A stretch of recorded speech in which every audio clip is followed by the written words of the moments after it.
తన ప్రాణాలే నీవని ధర్మేచగా తన మనసంత నీదని అర్థేచగా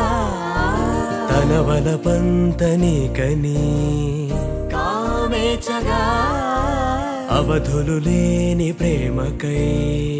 మోక్షేచగా మూడు ముళ్ళతో 7 అడుగుల అగ్ని సాక్షిగా